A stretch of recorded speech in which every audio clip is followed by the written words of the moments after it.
Hola a todos, bienvenidos a una nueva inmersión. Hola. Hoy nos adentramos en Últimos días en Berlín de Paloma Sánchez Garnica, Mm, una novela finalista del Premio Planeta 2021, sí, que nos lleva de lleno a la Europa de entreguerras, listos para explorar la vida en Berlín y Rusia bajo la sombra del nazismo y el stalinismo. claro. Prepárense porque este viaje no es solo histórico, sino también profundamente humano. Lo que me cautivó de esta novela es cómo Sánchez Garnica logra humanizar la historia a través de personajes comunes Sí, y corrientes. No solo nos muestra los grandes eventos, ajá, sino cómo estos impactan las vidas, los amores, las claro. familias. Es una mirada íntima a una época convulsa. Totalmente. Y creo que Yuri Santa Cruz, el protagonista, es el ejemplo perfecto. ¿Te imaginas tener que huir de tu país dejando atrás a tu madre y a tu hermano pequeño? Esa separación marca a Yuri profundamente Ujú. y lo impulsa a buscar un futuro incierto en Berlín. Exacto, y ese anhelo por el reencuentro se convierte en el motor de sus acciones. Pero Yuri no es solo un joven marcado por la pérdida. La autora lo construye como un personaje complejo, inteligente, observador, con una inclinación natural hacia el conocimiento y la soledad. Estos rasgos, creo yo, serán cruciales para entender cómo se desenvuelve en el Berlín de los años 30, una ciudad que, como bien describe la novela, era una olla a presión, Sí. a punto de estallar. Uf, sí. Berlín en esa época era un hervidero de contrastes. Por un lado, la modernidad obdelia el bullicio de calles como Friedrichstraße, la imponente puerta de Brandeburgo, la vida vibrante de la Exegerstraße, pero al mismo tiempo la amenaza nazi se palpaba en cada esquina. Y Sánchez de Arnica no escatima en detalles para mostrarnos esa dualidad. Ujú. Describe los enfrentamientos ideológicos en las calles, la omnipresencia de la propaganda nazi, el miedo que se instala en la sociedad, especialmente entre los judíos. Claro. Eventos como el incendio de Reichstag, la quema de libros, la Kristallnacht, todos estos hitos históricos van marcando un punto de inflexión en la trama y en la vida de los personajes. Es que esos eventos no son solo fechas en un libro de historia. No. El incendio del Reichstag orquestado por los nazis le sirvió para justificar la persecución a los opositores y consolidar su poder. La quema de libros, un ataque directo a la libertad de pensamiento. Y la Kristallnacht, esa noche de horror donde sinagogas y negocios judíos fueron destruidos. Son ejemplos brutales de cómo la ideología nazi se tradujo en violencia real. Absolutamente, y la novela nos muestra cómo esos eventos impactan la vida diaria de los personajes, generando miedo e incertidumbre y obligándolos a tomar decisiones difíciles. En medio de ese caos, Yuri se encuentra en un triángulo amoroso que añade otra capa de complejidad a la historia. Dos mujeres, Claudia y Krista, representan dos caras opuestas de la sociedad alemana de la época. Claudia me pareció un personaje fascinante y a la vez perturbador, atractiva, apasionada, Sí, pero también una ferviente creyente en la ideología nazi. Su relación con Yuri plantea una pregunta incómoda. ¿Es posible amar a alguien que abraza una ideología tan destructiva? esa es una de las grandes reflexiones que nos deja la novela. Claudia no es un monstruo, es un ser humano complejo con sus luces y sombras. A través de ella, Sánchez Garnica nos muestra cómo la propaganda y el adoctrinamiento pueden cegar a las personas llevándolas a justificar lo injustificable. Krista, en cambio, representa la resistencia a la llama de la esperanza que se niega a apagarse. Inteligente e independiente, su oposición al nazismo nos recuerda que incluso en los momentos más oscuros hay quienes se atreven a alzar la voz. Alrededor de Yuri, la autora teje una red de personajes secundarios memorables. Está Frau Metzer, su casera, una mujer de buen corazón que intenta comprender y adaptarse a un mundo que cambia a una velocidad vertiginosa. También están los Rothmans, una familia judía que regenta una panadería y que se enfrenta a la discriminación y la persecución con valentía y dignidad. Esos personajes secundarios son como ventanas a la sociedad alemana de la época. Cada uno a su manera representa una faceta de la vida bajo el régimen nazi. Algunos, como los Rothman, son víctimas directas de la persecución. Otros, como Frau Metzger, se ven obligados a navegar una realidad cada vez más compleja y peligrosa.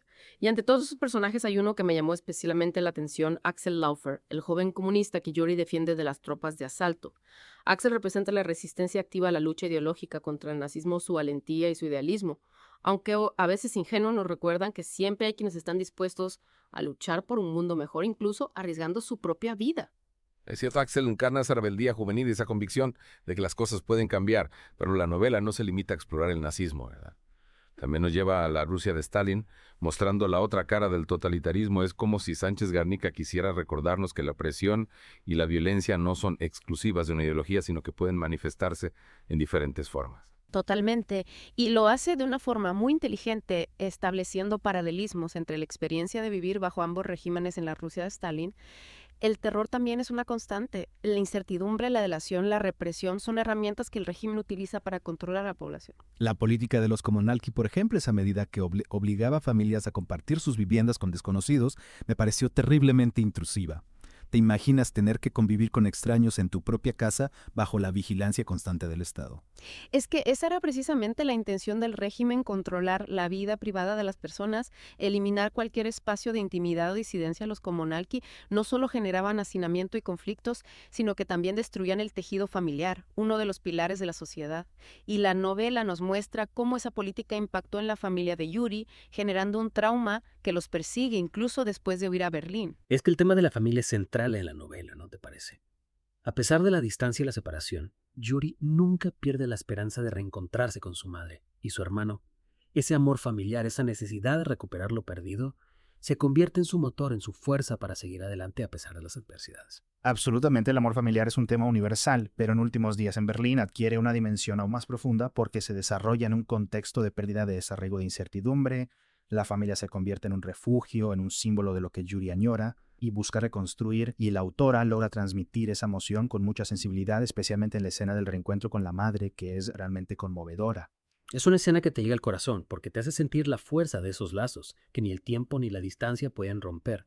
Y a la vez la novela nos muestra que la familia también puede ser un espacio de conflicto, de desencuentro. La relación de Yuri con su padre, por ejemplo, está marcada por la incomprensión y la distancia. Es que la familia no es un ideal idílico, sino una realidad compleja donde se entremezclan el amor, la lealtad, pero también los reproches, las heridas del pasado. Y la novela refleja esa complejidad con honestidad sin caer en sentimentalismos fáciles. Y a través de esas relaciones familiares, Sánchez Garnica también nos hace reflexionar sobre la responsabilidad individual en tiempos de crisis. ¿Hasta qué punto somos responsables de las acciones de nuestro gobierno? ¿Cuándo debemos oponernos a la injusticia, incluso si eso pone en riesgo nuestra seguridad o la de nuestros seres queridos? Son preguntas difíciles que la novela plantea sin ofrecer respuestas fáciles. Cada personaje se enfrenta a dilemas morales, a decisiones que pueden tener consecuencias devastadoras. Y a través de sus historias, la autora nos invita a reflexionar sobre nuestros propios valores, sobre cómo actuaríamos en una situación similar. Es que Últimos días en Berlín no es solo una novela histórica, ¿verdad? Es una historia que nos habla de la condición humana, de la lucha por la supervivencia, de la búsqueda del amor y la esperanza en medio del caos. Y eso la hace tremendamente relevante para nuestros tiempos, donde los discursos extremistas, la polarización y la violencia están en aumento. Totalmente de acuerdo, la novela nos recuerda que la historia puede repetirse, que la indiferencia puede tener consecuencias devastadoras y nos invita a ser más conscientes, más críticos, más comprometidos con la defensa de la libertad y la justicia. No podemos ser simples espectadores pasivos ante la injusticia. Y a no olvidar las lecciones del pasado, ¿verdad? A recordar a las víctimas de los totalitarismos, a honrar su memoria y a luchar para que esas atrocidades no vuelvan a suceder. Últimos días en Berlín es una llamada a la acción. Un recordatorio de que la lucha por un mundo mejor es una tarea constante que nos implica a todos. Exactamente. Y hablando de la lucha por un mundo mejor, me gustaría destacar el papel de las mujeres en la novela. A pesar de ser víctimas de la violencia y la opresión, las mujeres de Últimos días en Berlín demuestran una fortaleza y una resiliencia admirables. Es cierto, son ellas las que mantienen unidas a las familias, las que cuidan a los heridos, las que reconstruyen las ciudades destruidas y lo hacen sin renunciar a su dignidad, a su capacidad de amar a su esperanza en un futuro mejor. Personajes como Frau Metzger, Christa, Sarah Stein, todas ellas son ejemplos de valentía y de resistencia y nos recuerdan que las mujeres, a menudo silenciadas por la historia, han jugado un papel fundamental en la lucha por la libertad y la justicia. Y a la vez la novela no nos oculta el lado oscuro de la condición humana. Claro. La crueldad, la traición, la cobardía. Todas esas facetas están presentes en la trama, tanto en el bando nazi como en el soviético. Es que la capacidad para el mal no está limitada a un grupo o una ideología, sino que forma parte de la naturaleza humana. Y la novela explora esa realidad con valentía y profundidad, invitándonos a reflexionar sobre las circunstancias que pueden llevar a personas aparentemente normales a cometer actos terribles. La influencia de la propaganda, el miedo, la búsqueda del poder, todos estos factores pueden corromper incluso a las almas más nobles. Y la novela nos recuerda la importancia de estar alerta, no dejarnos seducir por discursos extremistas, de defender nuestros valores con firmeza. Absolutamente. Y otro aspecto que me pareció muy interesante es cómo la autora describe la vida cotidiana en Berlín durante la guerra, los detalles sobre la escasez de alimentos, los bombardeos, la constante sensación de miedo. Todo esto nos ayuda a comprender el impacto real de la guerra en la vida de las personas. Es como si estuviéramos allí en las calles de Berlín compartiendo las angustias y las pequeñas alegrías de los personajes. Y a pesar de los horrores, la autora también nos muestra la capacidad del ser humano para adaptarse, para encontrar momentos de felicidad, incluso en medio del caos. Las escenas de la panadería de los Rothman, por ejemplo, son un remanso de paz y de humanidad en medio de la barbarie. Y nos recuerdan que incluso en las circunstancias más difíciles, la vida sigue adelante, la gente sigue amando, soñando, luchando. Es una lección de esperanza de resiliencia de fe, en la capacidad del ser humano para superar las adversidades, y a la vez la novela nos hace reflexionar sobre el poder de la memoria, cómo recordar el pasado sin quedarnos atrapados en él, cómo honrar a las víctimas sin perpetuar el odio. Son preguntas que nos interpelan a todos, especialmente en un mundo donde la historia se utiliza a menudo como arma política. Últimos días en Berlín nos invita a recordar con responsabilidad, a aprender del pasado para construir un futuro mejor.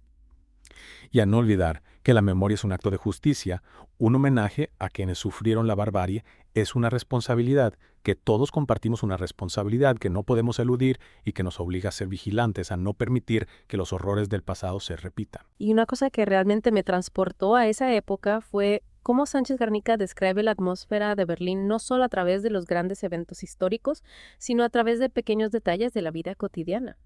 Sí, es increíble cómo a través de la descripción de las calles, la música que se escuchaba en los cafés, la ropa que usaba la gente, te sientes como si estuvieras allí en el Berlín de los años 30 y 40. Exacto, es como si pudieras oler el pan recién horneado en la panadería de los Rothman, sentir el frío del invierno berlinés y escuchar los discursos de Hitler en la radio. Y esa inmersión sensorial hace que la historia sea aún más impactante, ¿no crees? No solo leemos sobre el horror del nazismo, sino que lo experimentamos a través de los sentidos. Totalmente, y el lenguaje que utiliza Sánchez Garnica, tan rico, tan evocador, contribuye a crear esa atmósfera tan vívida. Es una lectura que te atrapa por completo, que te hace sentir parte de la historia. Y al final nos deja con una profunda reflexión sobre la condición humana.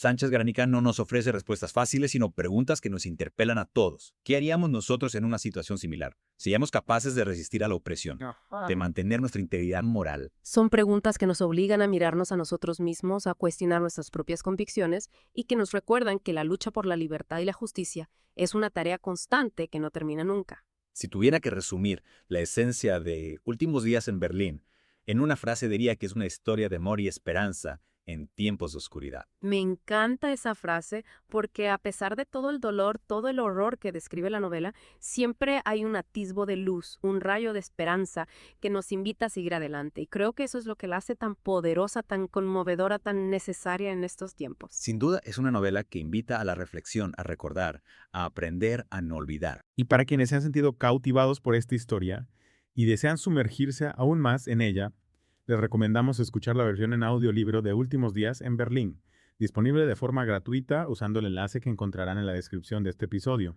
Es una experiencia única que les permitirá revivir la historia de Yuri y los demás personajes con una intensidad aún mayor. Y con esa invitación, damos por concluida nuestra inmersión en Últimos días en Berlín. Esperamos que la hayan disfrutado tanto como nosotros. Hasta la próxima.